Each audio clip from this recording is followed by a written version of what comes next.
What if I told you? Trump claims victory, but it's Canada playing the long game. Sure, it looks like Trump forced Canada to back down on tariffs worth billions. But beneath that surface, a quiet, calculated strategy is unfolding, built around LNG, steel, auto exports, and even Chinese electric cars. It all began with something boring sounding, the digital services tax. Since 2020, Canada wanted big tech like Google and Amazon to pay their fair share, just 3% of the Canadian revenue. But international negotiations kept stalling.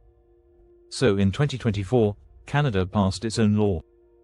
Collection starts July 1, 2025.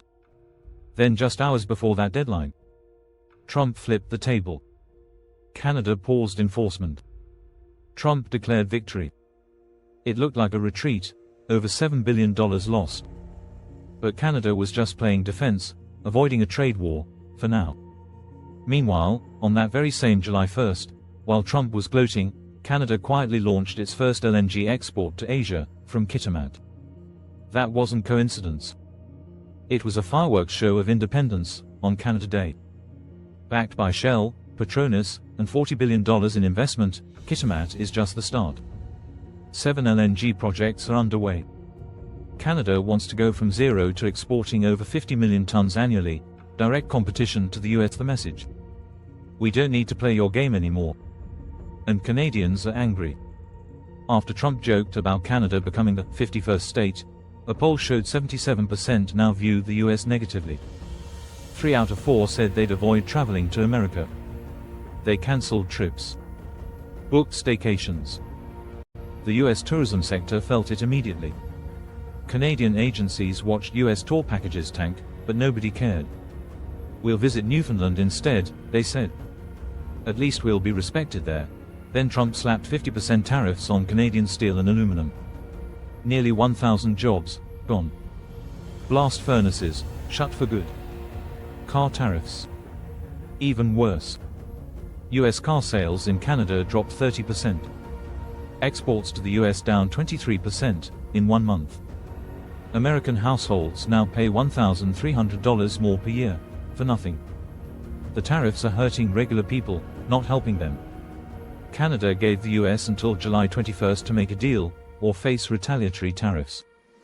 They're even weighing lower tariffs on Chinese EVs.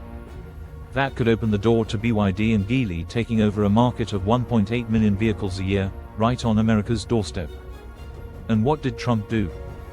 Repealed Section 899, the revenge bill that would have punished countries with unfair tech taxes. Why?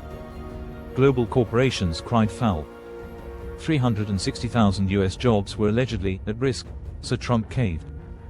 The bill was gutted by Trump's own Treasury Secretary, Scott Bessent. It wasn't killed by foreign enemies, it was backstabbed by Trump's own team.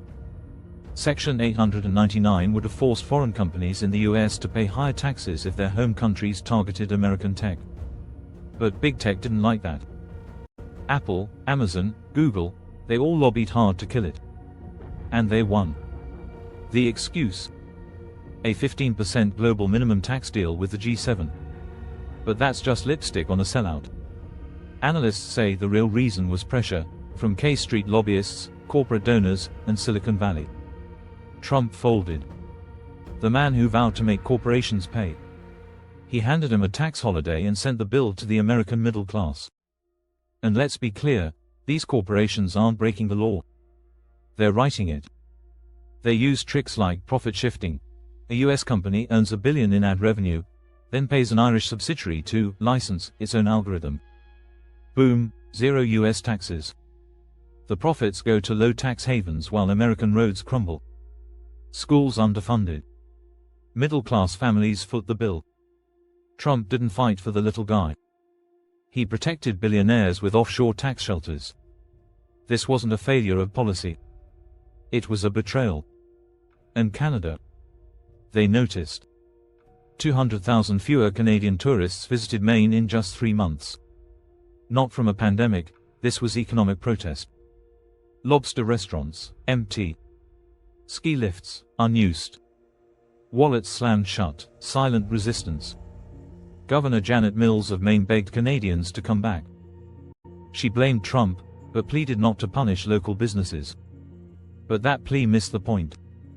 This isn't about hurting friends. It's about standing up for sovereignty. Canadians were told they should become a state. They were insulted, then taxed. The boycott is targeted, strategic, deeply personal. And it's working. Construction costs in Maine shot up 10%. Even without a boycott, Trump's tariffs were already hurting Americans. The Canadian boycott, it just made that pain visible. This isn't about one president. It's about dignity. Canada didn't start the trade war, but they're ending it on their terms. Every missed flight, empty rental, and lost tip is a message: we won't be bullied. Trump may shout America first, but who's really paying the price? The U.S. Canada alliance, once a model of peace, is now a battleground of pride and principle. And the legacy of this trade war won't be about tariffs. It'll be about what happens when a nation refuses to be disrespected. If you found this eye-opening, share it with someone who still thinks tariffs are just numbers. Hit subscribe to follow the fallout, drop a comment, and don't forget to like this video. This is the Untold Compass. Stay sharp.